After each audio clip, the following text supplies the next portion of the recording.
Tokyo, early 1970s. The dojo sat above a noodle shop in a quiet corner of Tokyo, the kind of place tourists never found because it wasn't built for them. Wooden floors worn smooth by decades of bare feet, paper lanterns throwing soft light against the walls, the smell of tatami mats and liniment oil hanging in the air the way it does in every serious training space in the world, regardless of country or style. Bruce Lee had come to Japan for a short stretch of film business, meetings that would eventually shape the international release of his work. But as always, business was never the whole reason he traveled anywhere.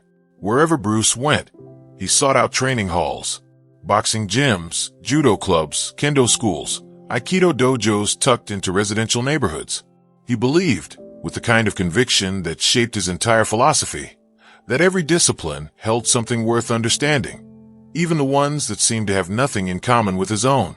That afternoon, a local instructor, a karate teacher who had met Bruce through mutual friends in the film industry, brought him to watch a training session that had nothing to do with karate at all.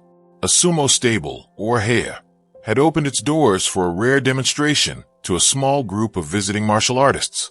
Sumo, ancient and ceremonial, was not something outsiders often got to observe up close, let alone touch.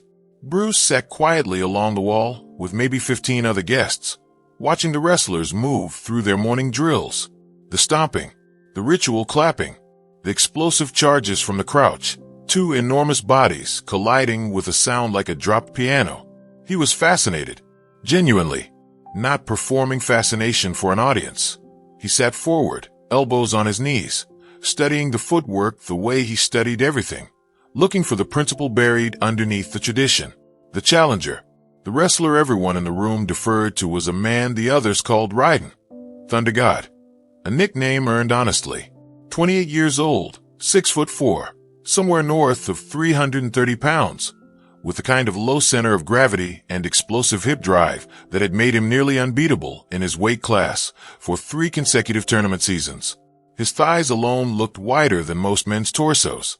His hands, when he clapped them together in the ritual before a bout, sounded like gunfire. He had heard vaguely that the small man sitting along the wall was some kind of movie star, a martial artist who did kung fu, whatever that meant to a man raised entirely inside the ancient, singular world of sumo. Raiden didn't know the name Bruce Lee. He knew only what he saw. A man built like a teenager, watching his sport with an intensity that, to Raiden, looked less like respect and more like arrogance. So when the drills ended and the guests were invited to ask questions, Raiden asked one of his own. "You study fighting," he said, through the karate instructor's translation, his eyes not quite meeting Bruce's. "Your kind of fighting, does it work against a real body?" There was laughter in the room, not hostile, just the easy laughter of men who had spent their lives being physically undeniable. Raiden gestured at his own frame, then at Bruce's. "I could sit on you," he said, "and you would disappear." More laughter. Bruce smiled along with it. He wasn't offended. He had heard some version of this joke in a dozen countries, from boxers and wrestlers and karate champions alike. Size has its own confidence, and confidence, when it hasn't been tested, tends to talk. "Maybe," Bruce said, "but you'd have to catch me first." The room went quiet in that particular way a room goes quiet when a joke has accidentally turned into something else. The challenge. Raiden's coach, an older man, a former champion himself, with the scarred ears and flattened knuckles of 40 years in the ring, stepped forward before things could escalate into something regrettable. He suggested, diplomatically, that if the visiting martial artist was truly curious about sumo, perhaps a supervised demonstration would satisfy everyone's curiosity without anyone getting hurt. Not a real bout. Not full contact. Simply this. Raiden would attempt to push Bruce out of a small marked circle on the floor, the most basic principle of sumo, the same test given to every child who ever picked up the sport. If Bruce could avoid being pushed out for even 30 seconds, everyone would agree the smaller man had shown something worth respecting. Bruce considered this for a moment, then nodded. 30 seconds, he agreed. But let's make it interesting. If I'm still standing after 30 seconds, I get to try moving him. Raiden's coach translated this, and for the first time, something shifted in Raiden's expression. Not concern exactly, More like the flicker of a man recalculating an assumption he hadn't realized he was making. The other wrestlers gathered along the walls. Word had already spread to the noodle shop downstairs. A few curious customers drifted up the stairs to watch. In total, perhaps 20 people crowded into that small training hall, none of them entirely sure whether they were about to witness a joke or something else. A rough circle was marked on the mat with a length of rope. Raiden stripped down to his training belt and dropped into the low sumo stance, palms nearly brushing the floor, weight coiled and ready. Bruce Lee stood across from him in his street clothes, dark trousers, a simple shirt with the sleeves rolled, barefoot, weight centered, hands loose at his sides. The contrast in the room was almost comedic, a mountain and a reed. Nobody in that room, watching the two men face each other, expected what came next. 30 seconds. The coach called the start. Raiden exploded forward the way he had exploded forward 10,000 times in training and competition. A full-body charge meant to end things instantly, to drive his opponent backward through sheer irresistible mass before the opponent even had time to think. Bruce wasn't there. He hadn't retreated.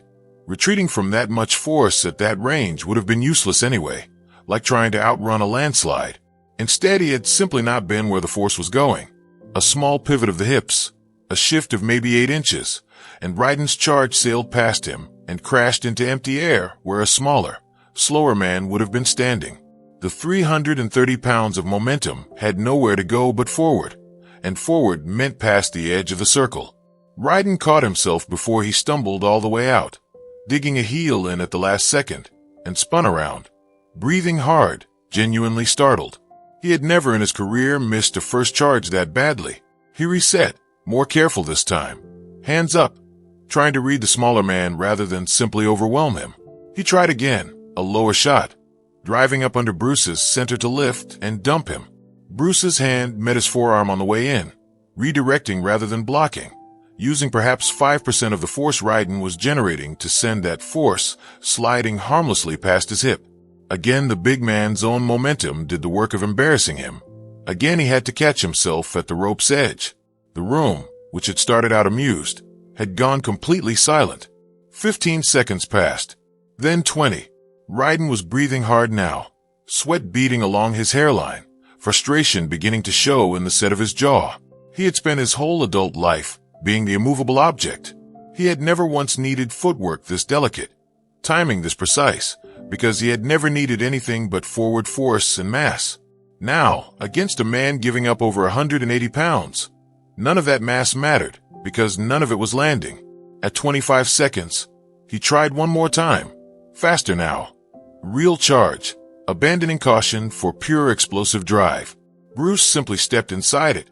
Instead of moving away from the wall of muscle bearing down on him, he moved into the smallest gap available, turning his hip as Raiden's shoulder passed a few inches from his own, close enough that several witnesses later said they felt the wind off it.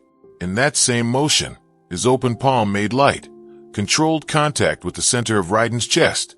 Not a strike meant to hurt, simply a touch, precisely placed. The kind of contact that says I could have ended this differently if I'd wanted to. The coach called time. 30 seconds. Bruce Lee was still standing inside the circle. Raiden had thrown everything he had and touched nothing but air. The reversal. For a long moment, nobody spoke. Raiden stood there, hands on his knees, chest heaving, staring at the mat as if it might explain to him what had just happened. Then Bruce spoke, gently, through the instructor's translation. My turn. There was no arrogance in the way he said it. If anything, there was a kind of respectful curiosity, the same energy he'd shown watching the drills that morning. Raiden, to his credit, straightened up and nodded. A deal was a deal. He reset into his stance, bracing for whatever was coming, expecting, reasonably, that 140 pounds of anything wasn't going to move him even an inch. In pure static strength, he was almost certainly right. If Bruce Lee had tried to simply push him, nothing would have happened at all. But Bruce didn't push. He stepped in close, inside the reach where Raiden's size stopped being an advantage and started being a liability, and placed both palms lightly against the big man's chest and shoulder. Not shoving, but finding the precise angle where Raiden's own weight, already loaded slightly forward from a stance, could be redirected rather than resisted. A small rotation of Bruce's hips, a short pulse of force delivered exactly where Raiden's balance was thinnest, and the giant's own 330 pounds did something it had never done in competition. It betrayed him. Raiden staggered a single step to the side, arms pinwheeling, and had to plant a foot outside the rope to keep from going down entirely. He had been moved, not slammed, not thrown, not humiliated, simply moved, by a technique that had nothing to do with matching his strength and everything to do with understanding it. The bow. The room exploded into noise, wrestlers shouting, the customers from downstairs applauding, someone laughing in pure disbelief.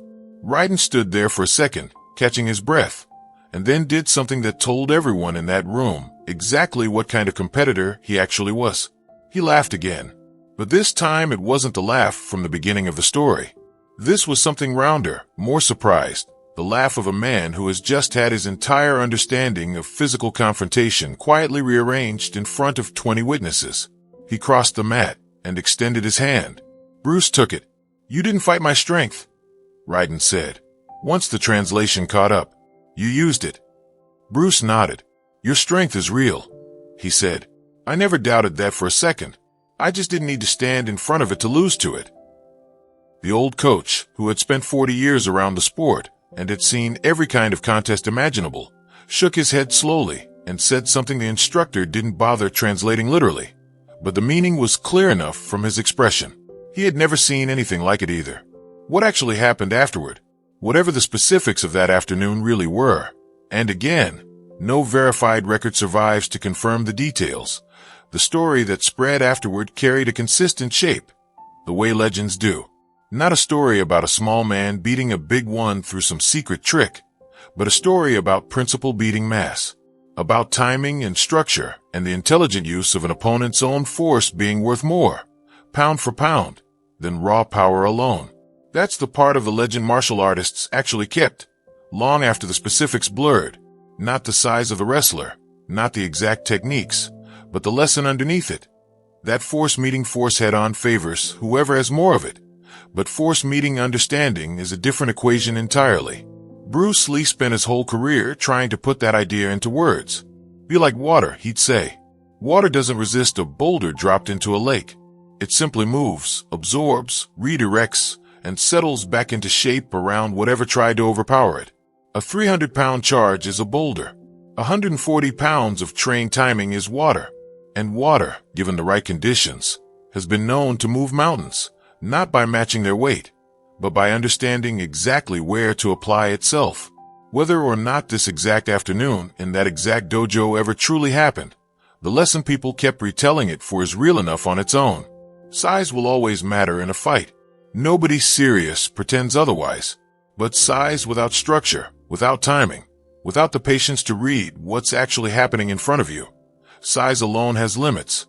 And every so often, someone small enough to be underestimated shows up to remind everyone exactly where those limits sit.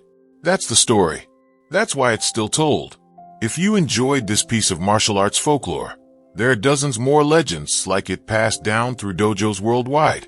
Stories less about verified history and more about the principles their tellers wanted the next generation to remember.